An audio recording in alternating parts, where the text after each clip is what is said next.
Yes. 100 शब्द प्रति minute dictation start होगी 5 सेकंड बाद।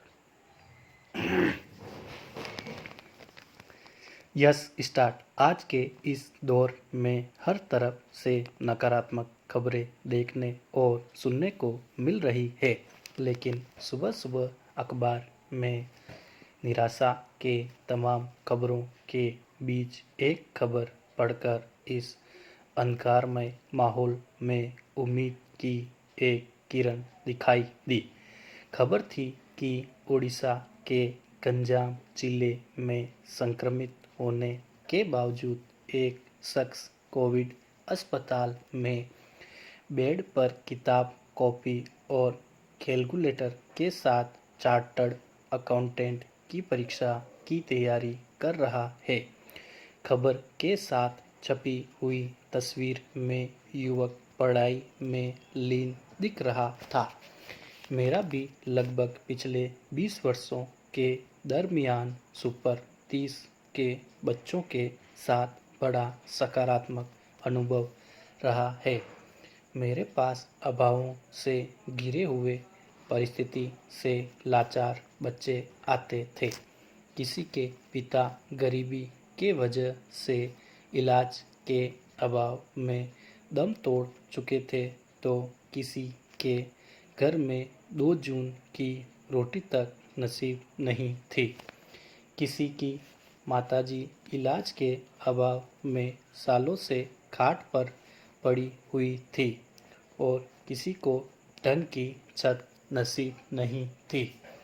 कोई स्कूल नहीं जा रहा था, तो किसी के पास किताबों के पैसे नहीं थे। कुछ भी नहीं होता था उनके पास सिवाय एक उम्मीद के, सिवाय एक बड़े सपने के। और आज यही बच्चे देश दुनिया में बड़ी बड़ी जगहों पर पहुंच चुके हैं। आखिरकार क्या खास था उन बच्चों में? बच्चे कठिन परिस्थितियों से मुकाबला करना सीख गए थे। उन्हें नकारात्मक परिस्थितियों में भी उम्मीदों की डोर थामने का हुनर समझ में आ गया था। वे जान गए थे कि हर एक रात के बाद सवेरा होता ही है, और फिर रात जितनी गहरी होती है, अंधेरी और डरावनी होती है, उतना ही हम सवेरा के नज़दीक होते जाते हैं। फिर विद्यार्थियों से मैं खासकर कहना चाहूँगा कि परीक्षाएं या तो रद्द कर दी गई है या टल गई है, लेकिन सबसे बड़े इम्तिहान से अभी हम गुजर रहे हैं। इस कठिन दौर में मजबूती से डटे रहने का इम्तिहान, तमाम मुश्किलों के बीच भी ज़िंदगी की रफ्तार को बनाए रखने का इम्तिहान। यह तो अब सर्वविदित है कि मजबूत आत्मबल, इच्छा शक्ति और सकारात्मक सोच के साथ कोरोना को आसानी से शिकस्त दी जा सकती है। लेकिन इस वर्तमान परिस्थिति में जितनी ज़रूरत मजबूत इम्यूनिटी की है, उससे कहीं ज़्यादा ज़रूरी इमोशनल इम्यूनिटी मजबूत बनाए रखने की है। इतिहास गवाह है कि जीवन कहीं ठहरता नहीं है, और कभी भी कठिन से कठिन परिस्थितियों में भी सब कुछ कभी खत्म नहीं होता। जबकि कोरोना संकट काल में कभी कभी ऐसे क्षण आते हैं जब लगता है मानो सब खत्म हो रहा है।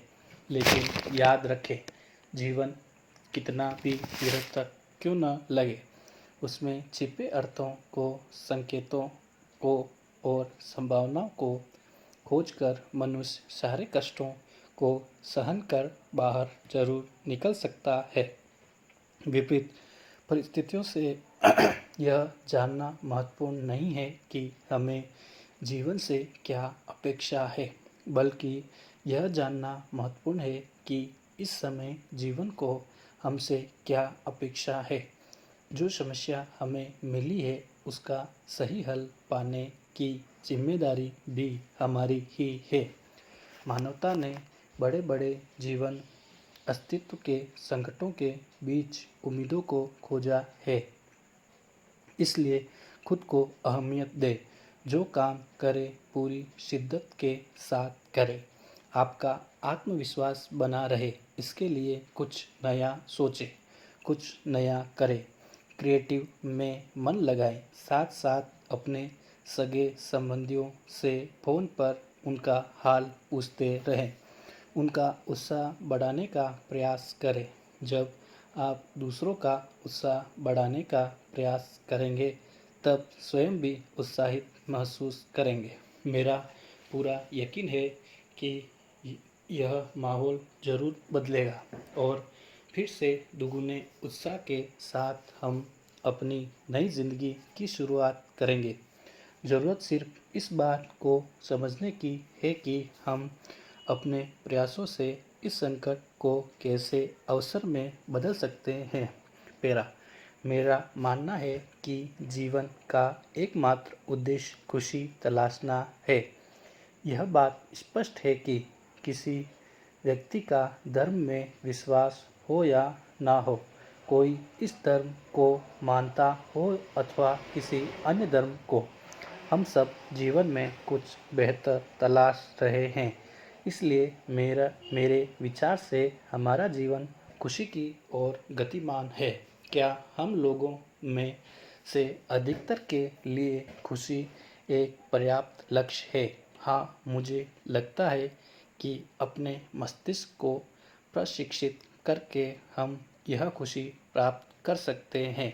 कई लोग अकेलापन महसूस करते हैं, लोगों के साथ रहते हुए भी। कभी-कभी तो हर व्यक्ति को अकेलापन महसूस होता है। मुझे अकेलापन महसूस नहीं होता। मेरे ख़याल से इसका एक कारण यह है कि मैं हर व्यक्ति को अधिक सकारात्मक नज़रिए से देखता हूँ। मैं उनके सकारात्मक पहलुओं पर ध्यान देता हूँ।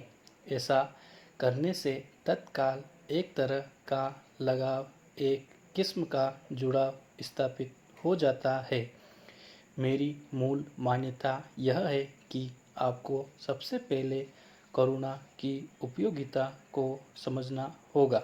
एक बार आप यह स्वीकार कर लें कि करुणा का भाव सचमुच बहुत महत्वपूर्ण है और इसका सही मूल्य पता लग जाए, तो आपके अंदर इसके प्रति तुरंत आकर्षण पैदा हो जाएगा और आप इसे विकसित करने के लिए तैयार हो जाएंगे। मेरे विचार से बहुत से मामलों में लोग स्वयं सकारात्मक संभावना तैयार करने की बजाय पहले सामने वाले से सकारात्मक प्रतिक्रिया की अपेक्षा रखते हैं। मुझे लगता है कि यह गलत है। इससे समस्याएं पैदा हो सकती है, जो बाधा बनकर हमें दूसरों से दूर कर सकती है। इसलिए यदि आप अलगाव और अकेलेपन के भाव से बचना चाहते हैं, तो मेरे ख़याल से बात करते समय मस्तिष्क में करुणा का भाव रखना सबसे अच्छा तरीका है। स्टॉप।